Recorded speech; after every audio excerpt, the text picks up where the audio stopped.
The human brain is one of the biggest mysteries of our world, yet it allows us to complete some of the most basic functions that we take for granted. But what happens when your brain can't carry out these functions properly? What if the image on your screen actually looked like this? Or like this? What if you looked at your mom, but you couldn't recognize her face? What if you looked at a stranger, only to find their face all scrambled like a jigsaw puzzle? In this video, we will explore two perceptual disorders and how they affect the way our brains interpret the world around us.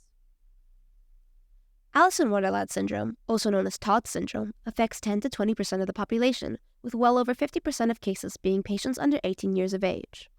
This condition causes visual distortions, such as micropsia or macropsia, which causes objects to appear smaller or larger than they actually are, and teleopsia or pelopsia, where objects appear further away or closer than they actually are. This is type B Alice in Wonderland Syndrome, which only affects visual perception, but type A can lead to a wider range of sensory changes, including micro or macrosomatoagnosia, in which body parts can look and feel physically larger or smaller than they actually are. These visual inconsistencies are usually classified as retinal issues when they happen unilaterally, but when they occur simultaneously, affecting your entire field of vision, it then becomes a cerebral issue. In addition to visual distortions, patients can experience auditory and time distortions. This syndrome was named after the famous 19th century novel, Alice's Adventures in Wonderland, and was initially believed to be an exaggerated migraine aura.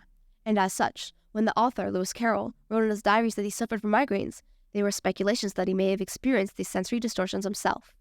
But it was later discovered to have multiple other causes, including infections, the most common being the Epstein-Barr virus, which limited the amount of oxygenated blood that the brain received. But there are numerous other causes as well. Fortunately, this syndrome is not dangerous and usually goes away on its own or with treatment of the underlying cause. Episodes are short, and children usually grow out of it, although chronic cases do exist. It's important to note that these episodes are not hallucinations, as patients only experience an altered perception of existing things. While exact causes of some cases are unknown, medical professionals continue to study, research, and learn more about Alice in Wonderland Syndrome. Prosopagnosia, also known as face blindness, affects your ability to recognize faces. The name comes from the Greek words prosopon, meaning face, and agnosia, meaning ignorance. According to a study by Harvard Medical School and the VA Boston healthcare system, around 3% of people meet the criteria for face blindness. When we see a face, our eyes receive visual input, the shadows, lights, and placement of facial features.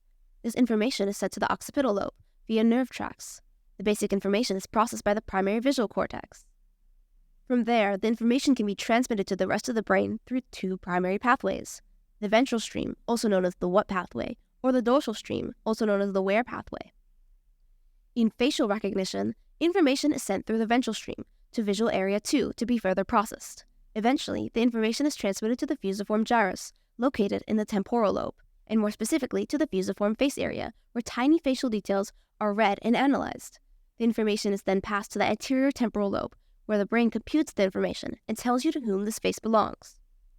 Defects in the FFA, or the fusiform gyrus, result in apperceptive type prosopagnosia, the inability to perceive and process faces. But defects in the ATL cause associative type prosopagnosia, defined as the inability to recognize or apply any meaning to the faces despite perceiving them. Prosopagnosia can be congenital, meaning it is present from birth, or it can be acquired as a result of strokes, brain tumors, infections, traumatic brain injuries, seizures, and more. There is no known cure or therapy for prosopagnosia, but treating the underlying cause can help. Patients can manage symptoms by paying attention to other features of a person. Despite many studies, the purpose of the FFA is still heavily debated. Is it specific to faces, or just particularly adept at identifying complex objects we see frequently, like faces? There are theories that propose a new brain region called person identity nodes being involved in the facial recognition process. However, most of these studies are just assumptions based on observations of activity in certain areas of the brain via MRI and fMRI scans, and as such, these theories remain unconfirmed for the time being. The ongoing investigation into perceptual disorders goes beyond mere understanding of their causes, cures, and genetic correlates. It carries the potential to reshape our understanding of the human brain's intricate organization, opening doors to a future where we can truly grasp the complexity of our own perception.